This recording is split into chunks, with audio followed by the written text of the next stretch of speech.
and welcome to another episode of Mojo Reading Revealed. I am Jailene, and I'll be your host. This episode is a continuation of the 5 Gears of Mojo Reading series.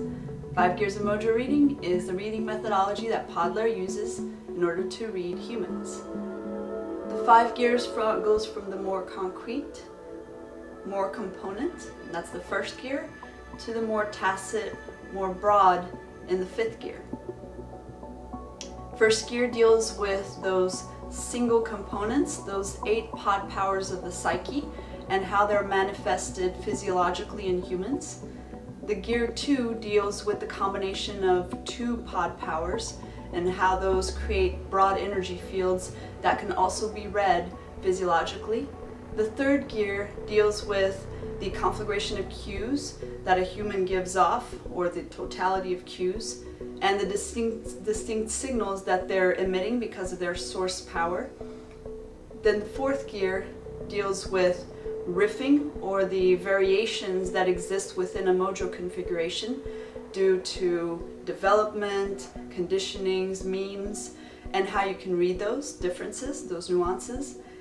And then gear 5 deals with the awareness, the self-awareness, because after all, it's your apparatus, your psyche, who is perceiving and discerning everything out there and within yourself. So you need to be self-aware and also know how to get into that ideal state of reading, which is the state of Quasi State, where your conscious and your unconscious are communicating with one another. This episode deals with 5th gear, which is that gear that I was telling you about, where you start building that self-awareness of yourself as the apparatus, gaining self-mastery, and starting to read as a work of art. And that's because the 5th gear deals with being aware of yourself and your apparatus and how things hit you.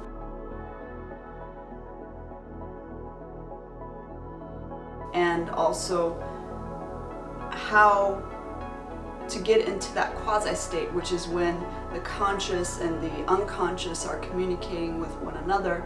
And so you get the most clear and accurate information, or at least you are aware of those, conscious or unconscious biases that you have within you that are affecting your reads.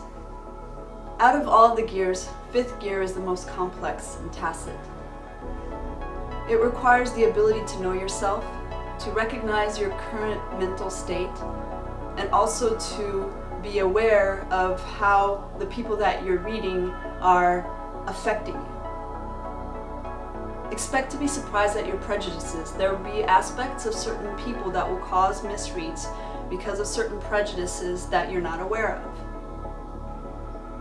As soon as you identify these prejudices, however, you'll be able to rid yourself of them, which will make you a more competent and effective people reader, but also a more enlightened human being in the process.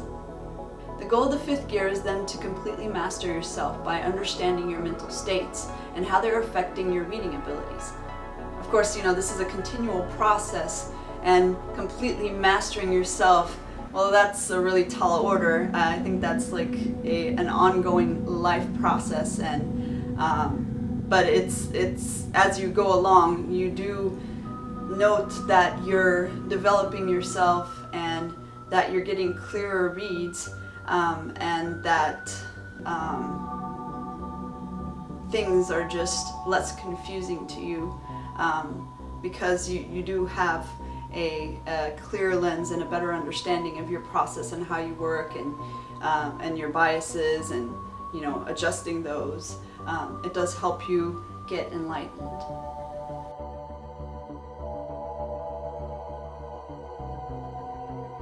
Fifth gear deals with something we call Quasi State, which has a lot of applications in higher Podler theory, but in short it means having connection to greater powers, higher powers, or even just disparate powers. When one can connect these things, we call that quasi state in the simplest of terms. You're going to be using that when you're reading. You're going to try and get an understanding of how your powers are and how they relate to your unconscious powers, so that your four conscious powers can have a more or less good day. They can have a more or less clear understanding. It's important to note that your apparatus is affected by the environment and what you take in and what kinds of thoughts you have. When looking at another mojo and trying to read them and determine what they are, you need to stabilize your quasi state, which basically means stabilizing your lens, stabilizing your targeting site. But in order to do that, you have to know how you've been moved. Since you have an apparatus that is reading and discerning everything in the environment, it's very important to know what the characteristics of that apparatus is, what your mojo configuration is, so that you can properly understand what it is that you're looking at. And so when you calibrate it, you can truly know what you're doing. It's a lot easier to read a mojo when you know how it's affecting you. So if you know what your mojo is, you can actually do a self-diagnostics on how another mojo is affecting your signals. There's a math to how any design is moved, so you can literally look at your own ship and see what kind of defense mechanisms are booting up. What kinds of pleasures am I enjoying? Am I getting energized? Am I getting de-energized? Why? And that's very important to note, because fifth gear is the most subtle of all the gears.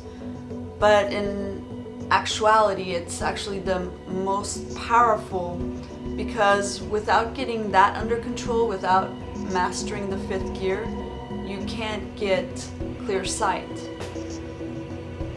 There's a desire that can be difficult to note because of the subtle nature of fifth gear, to want to put something into a fourth gear riff, into a third gear conflagration, into a second gear energy field, into a first gear 1-to-1 ratio cube.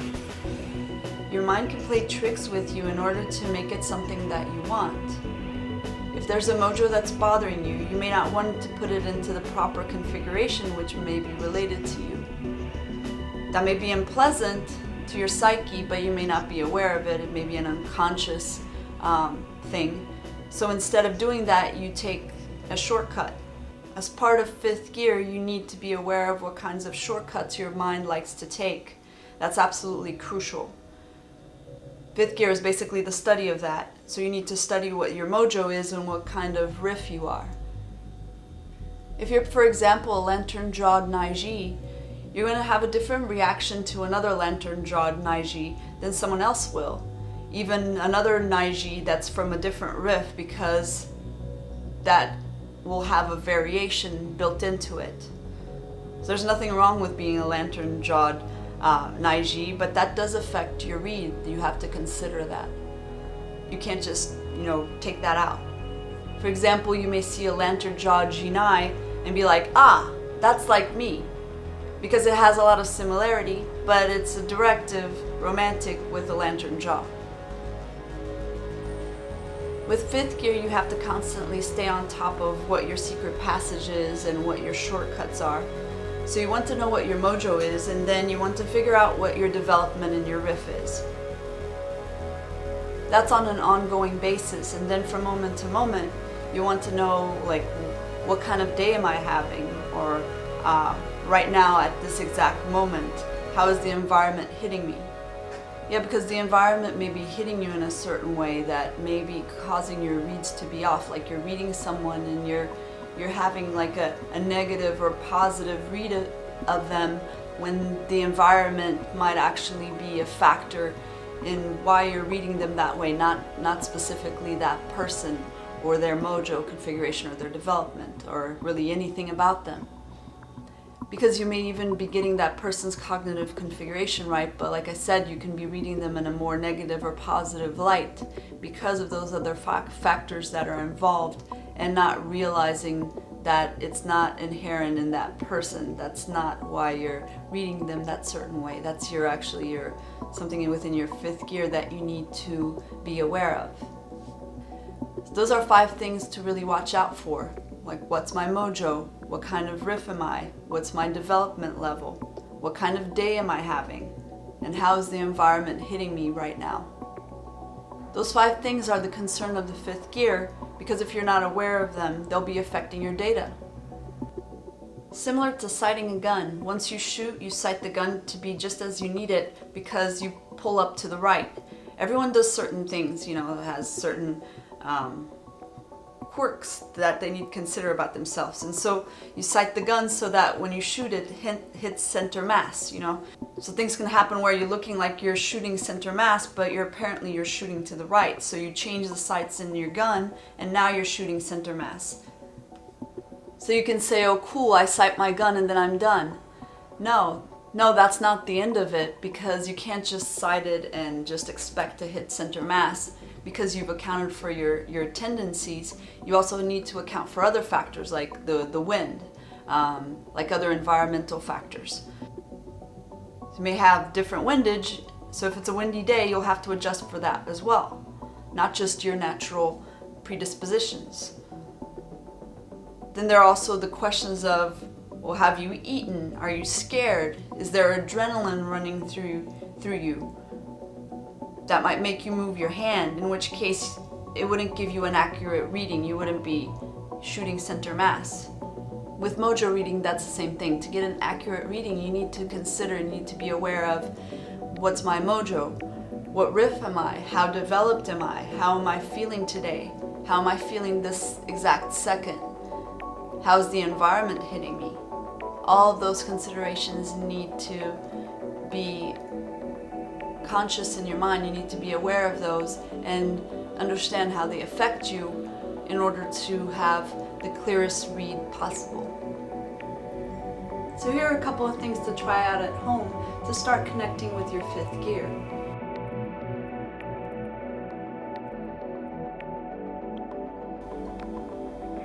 Take a look at the Gender Mojo spotlight for your Mojo, and then take note of the samples of the people that we provide there of your Gender Mojo, and then choose them in any order that you want to take a look at video clips of them, and then watch at least like 4 minutes of a video clip of that person, of your Gender Mojo.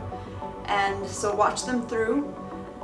As you do this, pay attention to what order you chose to watch them in, those different people. That will actually tell you a lot about yourself. Why did you choose to watch a particular person before another? And in what order did you choose them? That will tell you a lot about yourself. So start noting that, start being aware of why you're making these choices. That is your 5th gear at play when you make those kinds of decisions. So start noting it, start being aware, think through, well, why did I choose to go in that order? Why did I choose to see certain people within my Mojo rather than others? And that will tell you a lot about yourself. Also, when you're watching these videos of these people that are the same Gender Mojo as you are, note those moments when you swell with pride, or those moments when you cringe with uncomfortability. Because you'll always have those moments, whether you're consciously aware of it or not. But when you're swelling or you're cringing and you're not aware of it, then your readings are going to be off because they're affecting you. So note those moments and start becoming aware of how your apparatus is perceiving and discerning. And that will tell you a lot about how you're viewing this Gender Mojo, and also it's a reflection of your own apparatus, your own self. Why is it that what that particular person of your same Gender Mojo, why is it that they make you cringe, or why is it that it made you swell with pride, or you got a huge lift from it? That's telling you something. That's information that you should be aware of, and you should take note, and you should ponder. Also be aware of who you really don't feel like looking at within your Gender Mojo, or those who fascinate you, that you can't wait to take a look at or are really enjoying. You could watch more than 4 minutes, or versus others that you're watching like 30 seconds, it's already too much. You want to just press stop. You don't want to continue. That tells you something about, you know, how you're viewing them, but also your apparatus, yourself.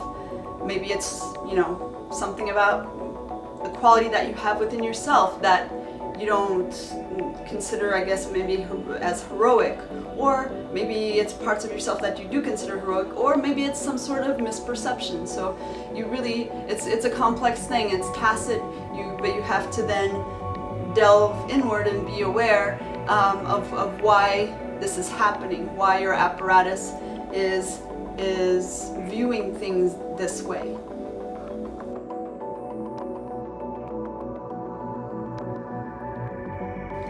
Good luck in your self-mastery work. Of course, if you have any questions, please feel free to send them in to us at podlair@yahoo.com, and we'll be happy to answer. Next up, look forward to the Gender Mojo Spotlights, where we delve into the Gender Mojo and tell you all about what's going on with the Gender Mojo out there in the world. Till next time, fierce seekers, and keep up the great work.